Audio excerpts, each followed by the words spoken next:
Good morning. आप सभी का स्वागत है सोनारेखा प्राइवेट आईटीआई के यूट्यूब चैनल में।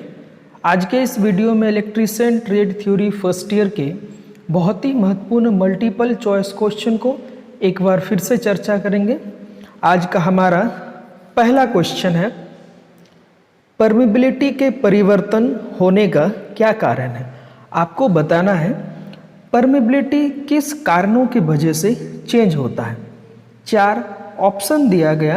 ऑप्शन ए कह रहा है लंबाई, ऑप्शन बी फ्लक्स घनत्व, option C field intensity, option D चुंबकीय वाहक बल जिसे मैग्नेटोमोटिव फोर्स कहा जाता है। तो आज के हमारे पहले प्रश्न का सही जवाब होगा फ्लक्स डेंसिटी।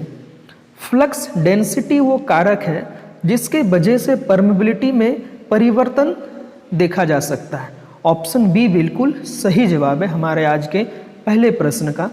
बढ़ते हैं दूसरे क्वेश्चन की तरफ। क्वेश्चन है, इलेक्ट्रोलाइटिक संधारित्र का क्या प्रभाव होगा अगर खुला परिपथ दोष होता है। किसी इलेक्ट्रोलाइटिक कैपेसिटर में क्या प्रभाव होगा अगर इसमें ओपन सर्किट फॉल्ट पाया जाता है। 4 ऑप्शन दिया गया। ऑप्शन ए कह रहा है यह कार्य नहीं करेगा, ऑप्शन बी यह एक बार में फट जाएगा, ऑप्शन सी यह लीक हो जाएगा, ऑप्शन डी यह सामान्य रूप से कार्य करेगा। अगर किसी इलेक्ट्रोलाइटिक कैपेसिटर में ओपन सर्किट का फॉल्ट पाया जाता है तो यह सामान्यतः किसी प्रकार का कार्य नहीं करेगा। ऑप्शन ए बिल्कुल सही जवाब है इस प्रश्न का। नेक्स्ट क्वेश्चन, यदि संधारित्र में प्लेटों की दूरी कम हो जाती है तो धारिता के मान में क्या परिवर्तन होगा। अगर किसी कैपेसिटर के इनके 2 प्लेटों में जो दूरी है उसको कम कर देंगे तो इसके कैपेसिटेंस में क्या प्रभाव पड़ेगा। ऑप्शन ए 0 हो जाएगा, ऑप्शन बी समान रहेगा, ऑप्शन सी कम होगा और ऑप्शन डी बढ़ेगा। इस प्रश्न का सही जवाब है ऑप्शन डी बढ़ेगा। यदि किसी कैपेसिटर के 2 प्लेट के बीच के दूरी को कम कर देंगे तो इससे कैपेसिटर का कैपेसिटेंस मान बढ़ जाएगा। ऑप्शन डी बिल्कुल सही जवाब है इस प्रश्न का। आज का हमारा चौथा क्वेश्चन है, अचुंबकीय पदार्थ कौन सा। आपको बताना है पैरामैग्नेटिक सब्सटेंस इन चारों में से कौन सा है। ऑप्शन ए वायु, ऑप्शन बी इस्पात, ऑप्शन सी कांच, ऑप्शन डी जल। तो इस प्रश्न का सही जवाब है ऑप्शन ए वायु। वायु एक अचुंबकीय पदार्थ के श्रेणी में आता है। ऑप्शन ए बिल्कुल सही जवाब है इस प्रश्न का। नेक्स्ट क्वेश्चन, संधारित्र में धारिता का मान किस कारक के द्वारा निर्धारित हो रहा है। किसी कैपेसिटर में कैपेसिटेंस के मान को किसके द्वारा निर्धारित किया जाता है। ऑप्शन ए प्लेटों का क्षेत्रफल, ऑप्शन बी प्लेटों के आकार, ऑप्शन सी प्लेटों के पदार्थ, ऑप्शन डी प्लेटों की मोटाई। किसी भी प्रकार के कैपेसिटर में कैपेसिटेंस के मान निर्धारित किया जा सकता है प्लेटों के क्षेत्रफल के द्वारा। कैपेसिटर में जो 2 तरफ 2 प्लेट लगा रहता है, इस प्लेट के क्षेत्रफल ही वो कारक है जिसके वजह से इसके कैपेसिटेंस के मान निर्धारित किया जा सकता है। अगर किसी कैपेसिटर में प्लेटों का साइज छोटा है तो इसका कैपेसिटेंस भी छोटा होगा, अगर बड़ा होगा तो इसका कैपेसिटेंस का मान भी ज़्यादा होगा। तो इस प्रकार से इस प्रश्न का सही जवाब है ऑप्शन ए।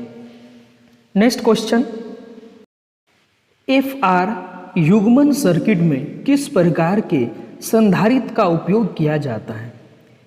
एफआर कपलिंग सर्किट में किस प्रकार के कैपेसिटर का उपयोग किया जाता है, ये प्रश्न है।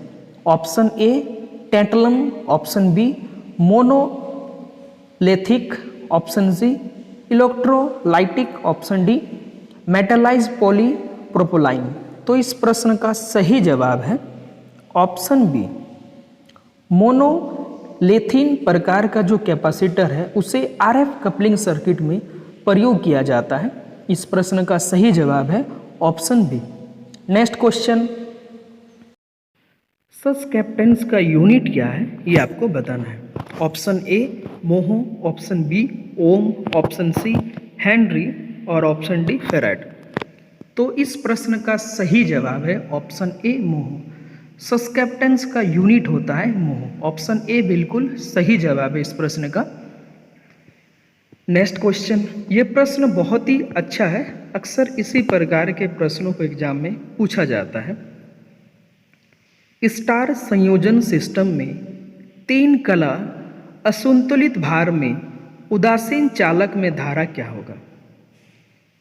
स्टार कनेक्शन में अगर तीनों फेज अनबैलेंस रहेगा उस अवस्था में न्यूट्रल वायर में करंट किस प्रकार का फ्लो होगा? ये प्रश्न में है। ऑप्शन ए कोई धारा नहीं बहेगा, ऑप्शन बी कलाओं के धारा का बीजीय योग, ऑप्शन सी केवल 2 कलाओं में धारा का बीजीय योग, ऑप्शन डी कलाओं में से किसी में सबसे कम धारा की तुलना में कम।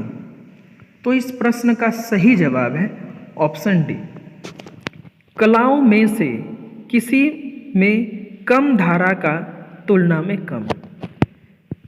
मतलब जो फेज वायर रहेगा, स्टार कनेक्शन में 3 फेज वायर होता है जिसे आर, वाई और बी कहा जाता है।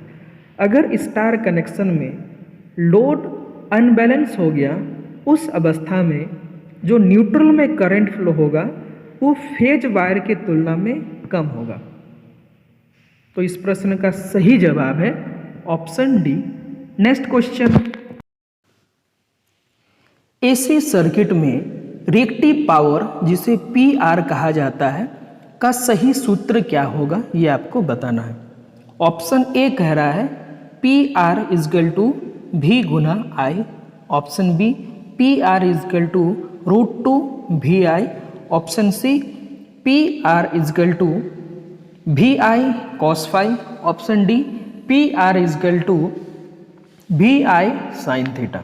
तो इस प्रश्न का सही जवाब है ऑप्शन डी, एसी सर्किट में रिएक्टिव पावर का सही सूत्र होता है PR equal to V I sine theta. Next question, 240 volt RMS के लिए वोल्टेज का अधिकतम मूल्य क्या होगा? अगर 240 वोल्ट आरएमएस वोल्टेज है तो इसमें इसका मैक्सिमम वोल्टेज या जिसे पीक वोल्टेज कहा जाता है उसका मान क्या होगा? ये प्रश्न में है। 4 A B C D option दिया गया है इस क्वेश्चन को बनाने के लिए। इस प्रकार के प्रश्नों को सॉल्व करने के लिए जिसमें भी मैक्सिमम से भी पीक जाने का एक छोटा सा फॉर्मूला होता है। भी मैक्सिमम इजकल टू होता है भी आरएमएस गुना √2। भी आरएमएस का मान है 240 वोल्ट और √2 का मान होता है 1.412। जब इन दोनों को मल्टीप्लाई करते हैं तब हमारे पास मान आता है 338.88 वोल्ट। अगर हम इन चारों ऑप्शन में देखें तो कहीं पर भी हमें ये ऑप्शन नज़र नहीं आ रहा, क्योंकि ऑप्शन में जो वोल्टेज का मान लिखा है वो अप्रॉक्सीमेट मान को लिखा गया। हमारा आया यहाँ पे 338.88 वोल्ट, जो कि 339 वोल्ट हो सकता है या फिर 9.5 भी हो सकता है। तो ऑप्शन में अगर हम लोग ध्यान दें तो ऑप्शन सी बिल्कुल इससे मैचिंग होता है। तो इस प्रकार से इस प्रश्न का सही जवाब होगा ऑप्शन सी। तो आज के क्लास में हम लोग electrician trade theory first year के बहुत ही महत्वपूर्ण मल्टीपल चॉइस क्वेश्चन को चर्चा किए। आप इन सभी प्रश्नों को ध्यान से देखिएगा।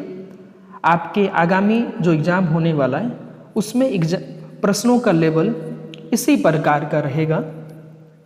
आशा करते हैं आप इन सभी वीडियो को ध्यान से देखिएगा। घर में रहिए, सुरक्षित रहिए और ऑनलाइन के माध्यम से अपना पढ़ाई को जारी रखिए।